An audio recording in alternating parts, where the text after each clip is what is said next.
Hey everybody, Scout Crafty here again, midweek Wednesday. We're going to have a little bit of a mosh today. Not a long episode. We got a lot going on. We have some great weather out. We're trying to take advantage of, get things done before the cold weather sets in. But we have a few things I want to cover today, so let's get started right away. Okay, first up, you remember last time I changed my oil, I bought this newfangled oil filter wrench. And I didn't know if it would work. I thought it would slip. It's absolutely fantastic, but I didn't get a chance to show you how it works. So today I had to do an oil change, and I said, let me bring you along and just show you how great this oil filter wrench works. Now, every time I change my oil, I always use my dad's old socket set that he gave me many years ago. And this, I use this OEM oil filter wrench I was using for many years, and you know the type, they clamp down 3 different positions, but sometimes it scratches the filter, whatever. What I liked about this coil spring type wrench is that it is so simple, and it absolutely doesn't damage the filter at all. And so you can take it off and you can inspect it, whatever you have to do. Here I'm using, again, my dad's wrench. It'd be easier with a ratchet or something, but I just like using these old tools that he used to have. You can see here, it's just kind of, there's no slippage whatsoever.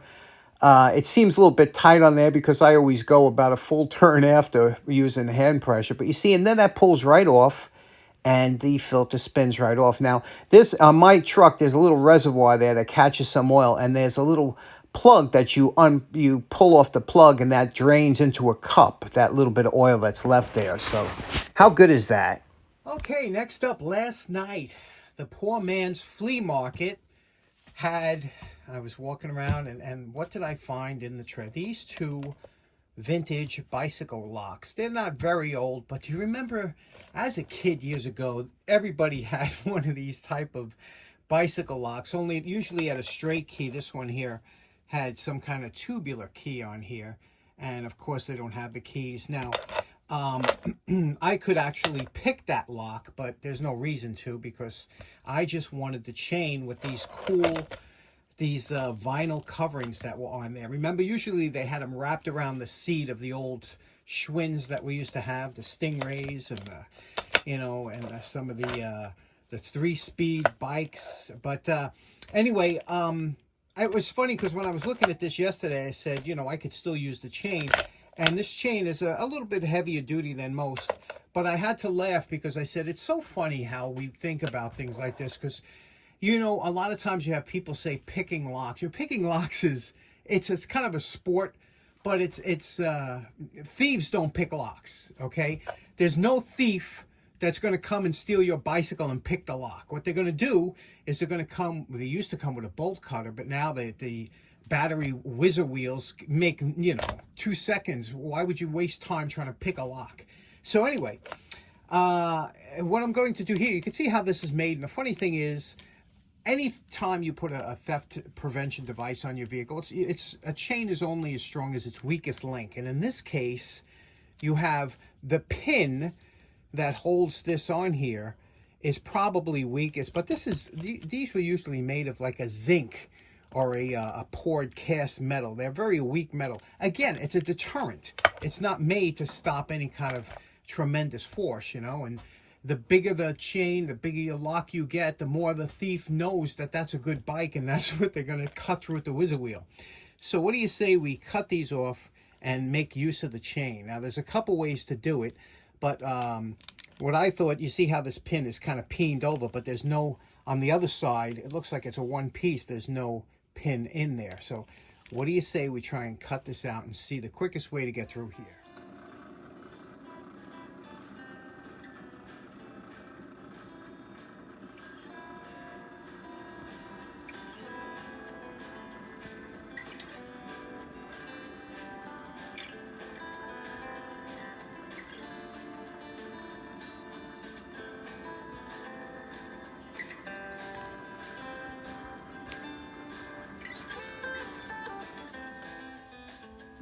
Another way you could do it is to take a grinding disc here and grind the head of this little pin off. Grind it. You see that pin there?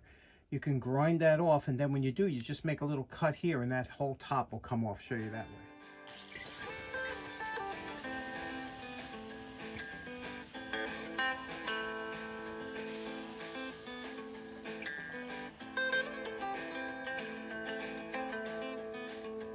And there we go. We have two nice usable chains. And as a lock collector, a lot of bicycle guys like to have like a vintage 1970s lock going with their, a chain like this. And what's always funny? You ever notice we always put bigger locks on chains than the chain itself? And a thief is going to pick the weakest link. So if you have a massive lock on a chain like this, you think he's going to try and break through the lock, or you think he's just going to cut the chain? So it's always a good idea to have the same size lock and chain, I mean, as far as cost efficiency goes. But there you go. That's a two little nice chains found poor man's flea market. And some scrap junk. Next up, speaking of the 70s, how about taking a trip back in time? You remember these Krazy straws? Now, I know some of you old timers out there, like myself, might have grew up with one of these, and I still remember getting mine as a kid. And this is a reproduction, it's the 50th anniversary model, but it's the same exact one. And you could tell the newer ones have a barcode up here, the old ones don't, but it's the same paper it came with. And look at here, look at how the straw works. You would put this in any kind of drink, and it would come up and work its way through and around and into your mouth. And it was just so cool, wasn't it? I have to tell you, I remember these as a kid and thinking that, sipping up chocolate milk or whatever you want through a straw, and it was just fun. It was a fun thing. It was something that never got old.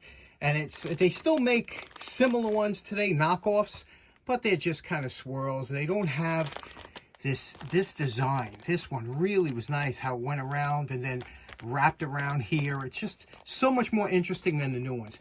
You guys remember, anybody remember these from being a kid? Okay, next up, from time to time on the channel, we've covered different type of hack knives, or they were used by electricians, they were used by Bell. We did the Bell type, we did a whole bunch. But this one here is a interesting knife, and it's at Walmart, and it's they have them on clearance. Guys have told me they got them as low as $10, but they usually run about 20 bucks, okay? And it's a Camillus, and you could see here, lifetime warranty. Let's open it up, show you what it is. I just thought it was pretty interesting, and I thought it'd be something I might want to mess around with. So let's open it up, see what it looks like. Okay, so here we go. Inside that little sheet there was this how to care for your knife instructions. It is, I believe, a 420 stainless, which is good for rust resistance. A little difficult to sharpen, but this thing is a heavy duty. First of all, it's got this like diamond filing or jibbing on the back of the blade, and you can see it's about 1/4 inch thick. It's thick, and it tapers down on both sides. It has a bevel here too that you could use it to pry under something or whatever. It has a sheath, a molded sheath that this knife locks into, and it won't come out, which is nice, almost like a dive knife kind of thing. I would prefer on this type of knife a lanyard. It's got a nice grip, and I got big hands. Nice grip on it. It feels like it's full tang because, it's definitely handle heavy, so it means it's, got a lot of steel in here. What you would use this for, hack knives or any kind of these type of knives, you could use for a number of things. But batoning is a big thing that they use these for, but usually for longer knives. Let me show you what that is. Now, typically for batoning, you would grab a small log that you can use as a baton to smash down on the back of this knife as you hold it onto your wood to split it. I'm going to use a dead blow, a soft blow hammer like this, just here, that would down here. You would put over here, and going with the grain going down, you would, it would split it up. You could split it into as many if you want to make kindling.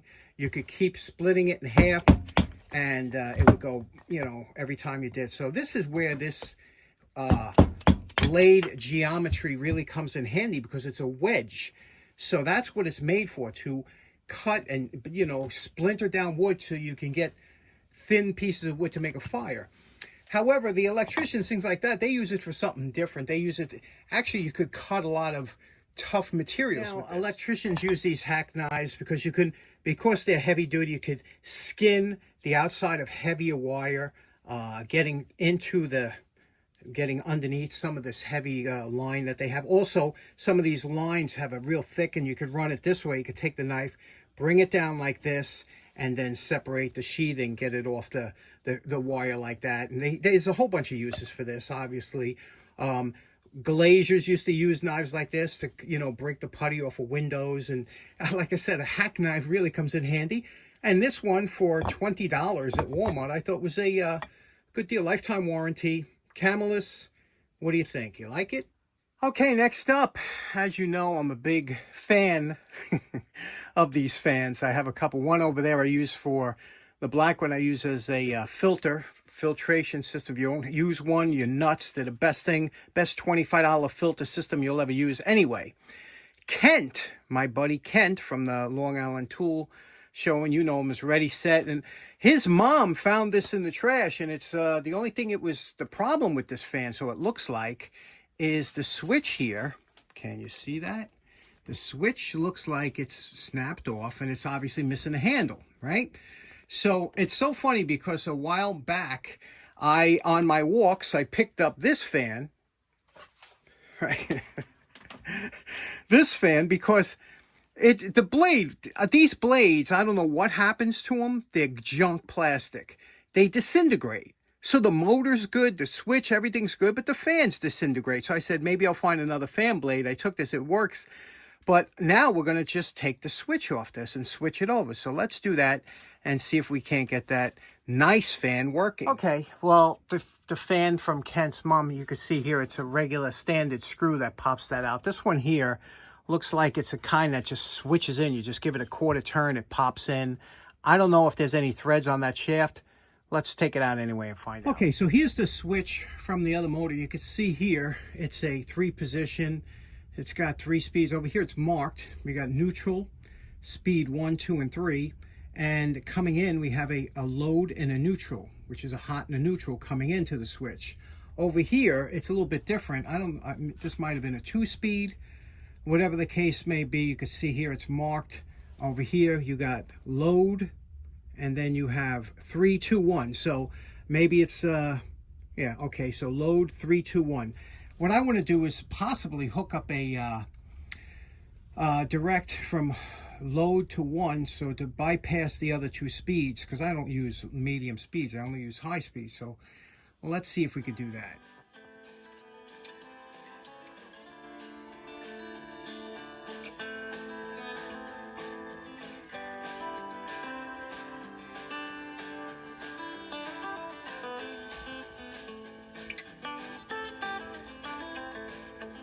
While the fan is open, you see the shaft, how it spins back there? Well, there is a bearing back there. And you could just take one drop of oil like that, spin it around, it'll find its way in. Okay, here we go. The switch, toggle switch, you can see up here, mounted nicely, and just when you need to turn on, it goes on. And there we go. Great fan for an air filter, an extra air filter down here. I want special thanks out to Kent's mom for thinking of me and picking this up. Okay, so in closing, like I said, a short one today, but we got a lot of subjects covered. Hope you enjoyed it, and we'll see you again on Friday. Have a great day. Take care now. Bye-bye.